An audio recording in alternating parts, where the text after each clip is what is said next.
Hello everybody, this is Rose of Winterbrose. In this video segment in pulse mode blending, we're going to show you how to select components within the Blender environment. As you can see here, we're using Blender 2.83.4, so we'll just go ahead and get started. So the first thing is to select different components on a model that you're working on. You'll have to go from Object Mode to Edit Mode, as we had shown you previously. So here we have the default cube that comes up when you start Blender. And so for this object, let's say we click off it. Of course, you know, we can go to object mode and select it and get everything. But there's also, when you're in edit mode, if you want to select everything, you just hit A and it selects all.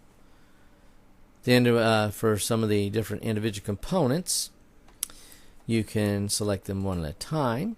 So let's say you want to click on, you can see you're in vertex mode, so I can click on these vertex and I can select them, they turn white. Can't really select the edges, can't select the faces, but I can select particular vertices because I'm in vertices mode. If I go to edge mode, I can left click and select edges. And if I go to face mode, I can left click and select faces. Now if you want to select more than one, you can hold the control key and select click on more, and you'll get more of them added to it. And if we scroll around here, you'll see these on the back are still gray, they're not selected, and just these on the front are selected. And one other way you can select items is using the box select. So with your mouse over the viewport, if you hit the B, you can click and drag until you get a box, and we'll go ahead and just do the whole cube. And you can see there we selected everything that was in the viewport.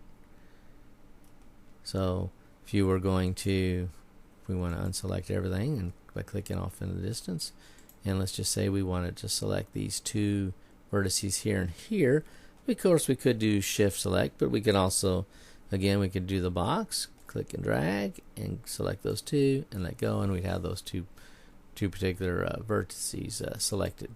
So there's different ways that you can select items, components within within Blender. We hope you enjoyed this video presentation and have a great day.